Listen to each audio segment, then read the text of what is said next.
The show starts in 10, 9, 8, 7, 6, 5, 4, 3, 2, 1.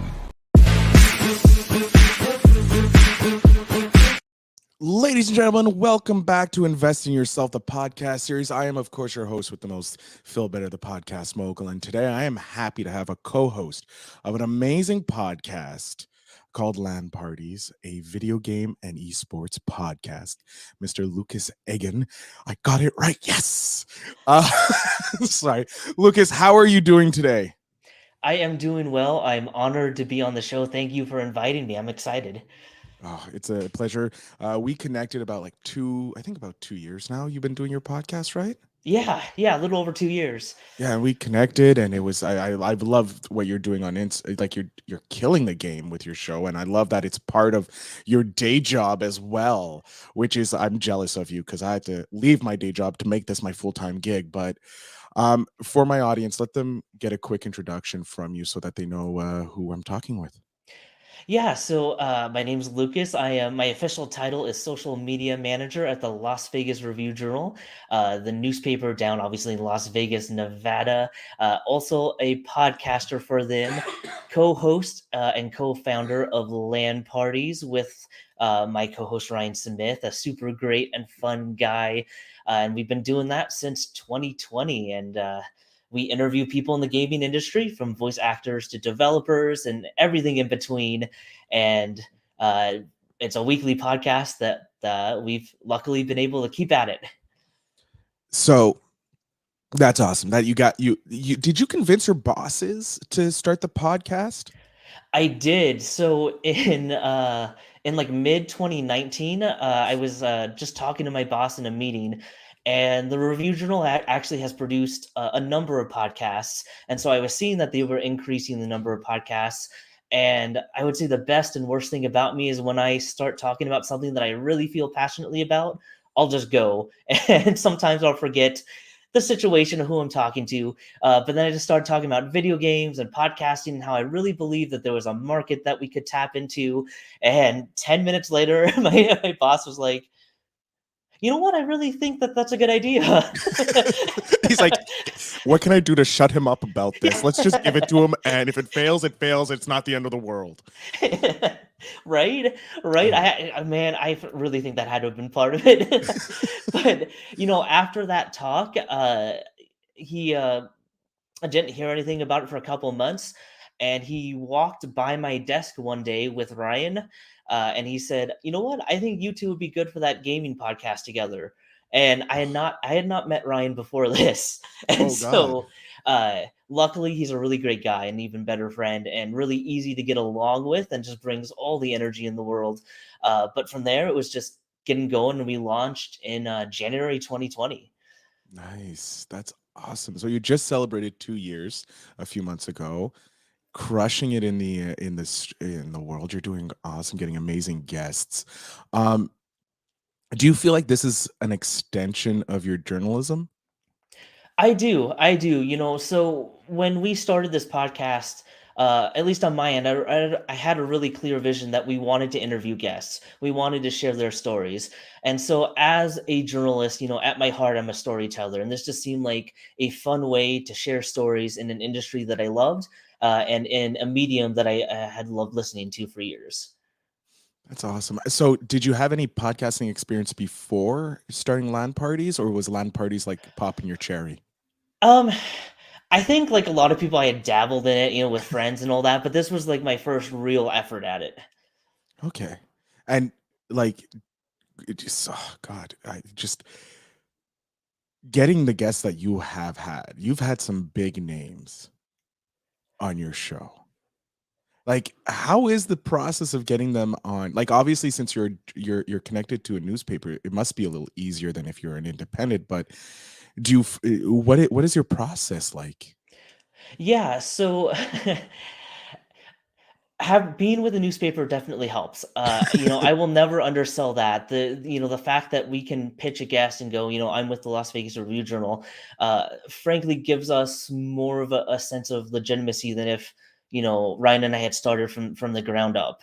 So I fully recognize that that was a huge advantage, especially when we were just starting out, and we couldn't point to, a history of having a certain caliber of guests.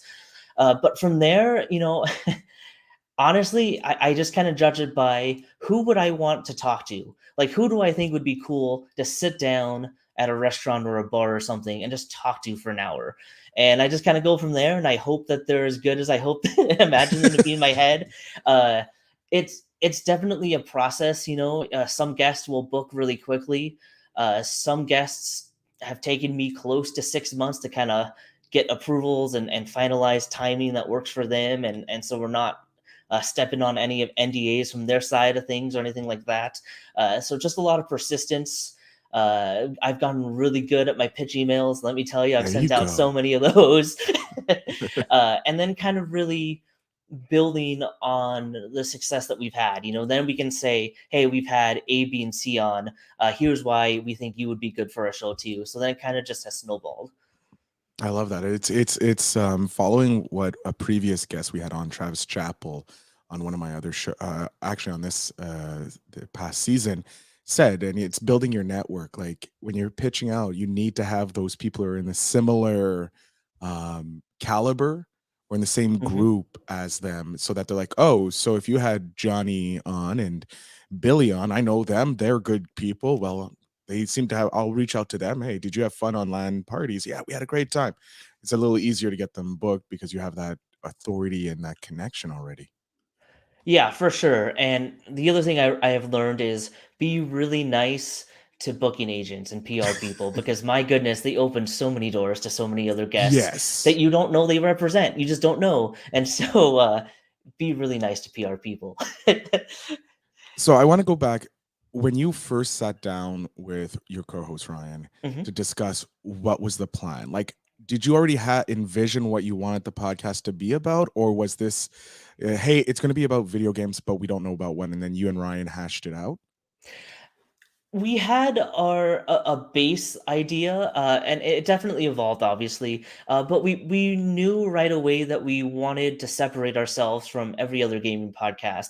So that meant we didn't want to just talk about gaming news and recent releases, because those are a dime a dozen. And let's be frank, people can probably do that better than we could. People that have built up years of chemistry and history and all that, and credibility.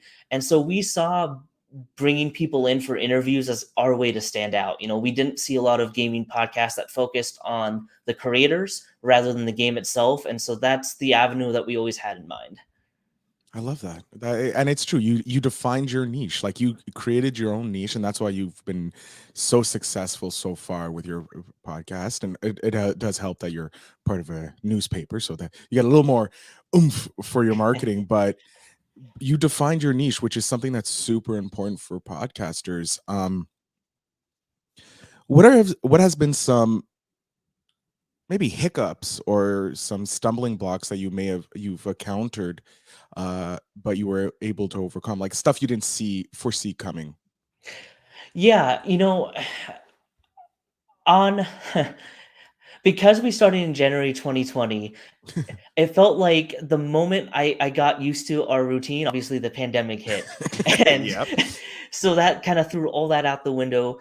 So the Review Journal has a podcast studio. So we were recording in a nice little setup, all the fancy mics, and all of a sudden we're trying to throw it together at home.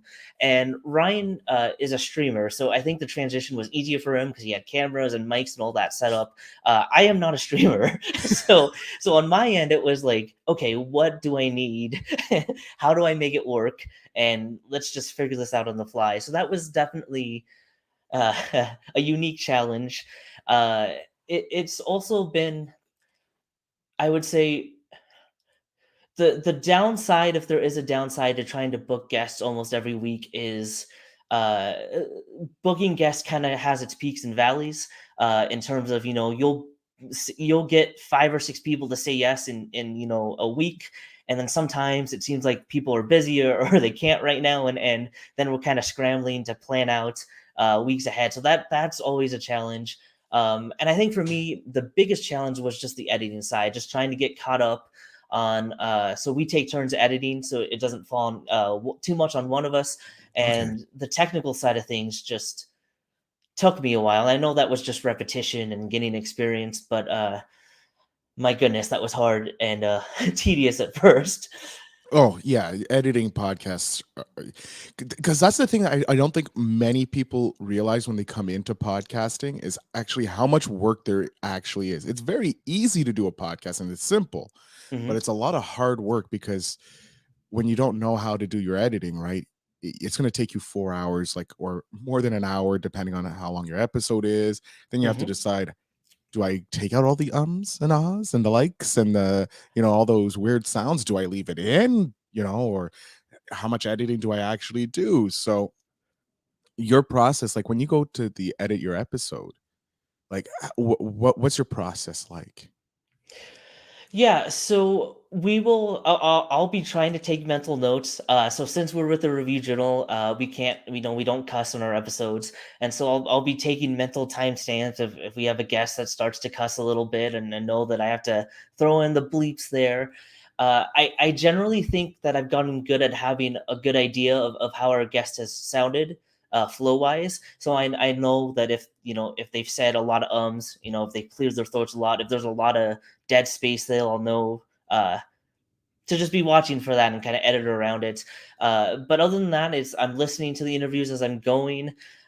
It's it's been an interesting experience. I'd never really listened to myself before, so that took a little bit of getting over. Yeah. Yeah, that's the worst part of it. Right? Yeah, I wish I could just mute myself when I'm editing and just kind of go on with it. But then I'll listen to the episode one more time before I start to upload and schedule it, just to make sure I didn't miss anything. Because sometimes, in the moment to moment editing, I'll miss that something doesn't sound right flow wise in the context of the whole episode, and then make sure that all sounds good. And then I'm uploading and scheduling. There we go. Pardon me. It's been a long day and it's still early. Do you have like your dream list of guests that you want to have on your show? I do. I really Can you do. can you give us maybe one or two that are in your top 10? I'm not going to ask for your top guest because that's unfair to put you on the spot, but one or two people who are in at least your top 10 guests that you're looking to have on your show. Okay, so there is a voice actor named Troy Baker. He plays Joel in the Last of Us series, and a million other roles. One of the most prolific voice actors out there. And I have been joking with Ryan that if we ever book him, he might just be our last guest. Like I might just Oh, be like, "That's it, I'm done." we wow. he does a podcast himself with 3 other people, and we've actually had all his co-hosts on. Oh my God. And so I'm just waiting to try and book him finally. I'm gonna be honest with you. Part of the reason why I wanted to book his co-host is because I'm just like, we're gonna circle around him. I'm gonna get him. Like this, it's almost become like this funny challenge for myself. I'm just like, one day he's gonna say yes, and in my mind I'll be like, it was all worth it. Like all that was worth it. Uh, the one guest that I would say that is my top guest by a mile is Keanu Reeves, my favorite actor of all time. I'm just gonna throw it out there. I liked him before it was cool to like him, so you guys are all just late to the I'm party. Canadian. We own him. So I saw him on CBC. Okay, you don't even know what CBC is. That's how like deep my love for this man is. This is before Point Break. But yes, Keanu Reeves would be a freaking amazing person to have on your podcast. Like that's like an A list. Like that's A list of A lists. That's the 1%er right there. I will say, if he ever comes on the show, I might just end the show after that episode. Like that might really happen. I'm like, I'm done. What I've else can I peaked. do? Yeah, you peaked. You've jumped the shark. Everything's done. You're like, I'm done. Bye. Um, I want to talk about like you mentioned your like scheduling and all that. How far in advance do you schedule your episodes? Like once you've recorded them, like how many months or weeks do you have in advance already set up for you guys? So just in case you do have those weeks where you have no recordings. So we'll have guests booked out about 3 to 4 weeks in advance, just so we can kind of keep a running schedule. And that way, if somebody does have to drop out or reschedule, we can usually shuffle around dates. However, given the nature of the gaming industry, we honestly don't record more than a couple days in advance, only because uh, NDAs shift rapidly. So if we recorded, 3 weeks before, they might not be able to talk about a game that comes out within that kind of span. Okay. So honestly, we will record on like a Monday or Tuesday, edit that day, and schedule it for that Wednesday. Okay. Wow. You guys have a quick turnaround. Yeah, it's that's probably one of the downsides about what we do is we don't have the luxury of banking a ton of episodes just because of how much news and how many things projects are announced and all that pretty rapidly. I do want to talk to you because having followed you for the last little 2 years and seeing the amazing accomplishments you've been able to get, like we both spoke at the Indie Pod Summit Hmm. that just passed this earlier this year, and saw that you also were talking at a couple other places, and you got invited. What were some of the little bonuses that you didn't think you would like that you've accomplished thanks to, or you've received thanks to starting this podcast? Yeah, so speaking at some of these conferences has definitely been one of the craziest ones. Like it's I'm a big convention guy. Part of the one of the greatest reasons to live in Las Vegas is there's so many amazing conventions that come through, and so just to think of myself as like, oh man, like I've spoken at a couple, like that's crazy. For all my life, I've been in the crowd watching people and going, that would be cool. So just to be on the other side of that has been truly humbling and amazing. Uh, I was part of something called the Future Class from the Game Awards Mhm. in 2020, which is just a group of individuals across different disciplines in the gaming industry to network and hear from some veterans in the industry and all that. So that was just mind blowing. They announced that in December 2020. So we had been doing the podcast for less than a year at that point. And so just to have our work recognized on a national level like that quickly, just could never have imagined it. Like I didn't even know what to say. I just an amazing little thing to be a part of, an amazing program. They do it every year now, so if you're in the gaming industry, definitely be on the lookout to apply for that. It's amazing, but like just stuff like that is just stuff that I wasn't my goal coming in. Never would have thought of coming in, and to see that stuff happen, it leaves me speechless. As we could just tell by the last 2 minutes of you trying to Yeah. explain the feelings, yeah, it must. Obviously, it's humbling as all heck, because or even getting asked to speak on those stages. Um, do you have any coming up that you can talk about? Obviously, I know we talked. There's something else in the works, but we're not going to touch on that. I'm talking about maybe conventions that you're going to be speaking at, or maybe a hint about maybe some guests that are coming up. Who knows? No conventions right now, but I am speaking on a platform called Bright, which is a video learning kind of thing. So it's uh, a live conversation that you guys can go to. So I have that. The final date isn't set just yet, so be on the lookout for that, but very soon. I think it'll be next month. I'll just throw that out there. uh, Guests, oh man, we've got a couple of really fun guests and a really diverse set of guests coming up, from a professional esport athlete to some more voice actors coming up. So I think that everybody will be very interested to seeing a bunch of different sides of the gaming industry coming up that we haven't touched on as much. I like that. Now, you mentioned the esports because I know you guys are a both a video game and esports podcast. have you been focusing on the esports recently? Because when I've been watching and seeing your stuff and your little clips that you put up on LinkedIn, I'm seeing more voice actors than some of that. Is the esports something that's just an added onto it, or is it something like you want to add more to the podcast? It's something that we would love to add more to the podcast. That the struggle is the esports industry is secretive in terms of opening up talent to be talked to. And so I think as that industry matures and grows, uh, we're hoping to see those doors open a little bit more. Um, Understandably, brands are very protective of their athletes. I'm sure there's always the fear of you don't want them to say something off the cusp. We are dealing generally with younger people too, so obviously maybe not as seasoned Mm. with talking to media people and all that. So it's something that we would love to. It's something that we've been trying. There's just hasn't been that open door as much just yet as on the video game side. Oh, I can understand. I can understand. Yeah, and since they are young and like you said, they're not as seasoned as some of the veterans in the world and or actual not actual athletes because they are athletes because it takes a lot of hand-eye coordination to do it. And anybody who says esports is not a sport has never played against a 12-year-old on Call of Duty. I'm just saying they do Right? some magic, um, and their trash talk is legendary. Um, what do you want to see happen with Land Party? Like, snap the finger. We're 5 years down the road, so you've been podcasting for 7 years now. Where do you want to see Land Parties?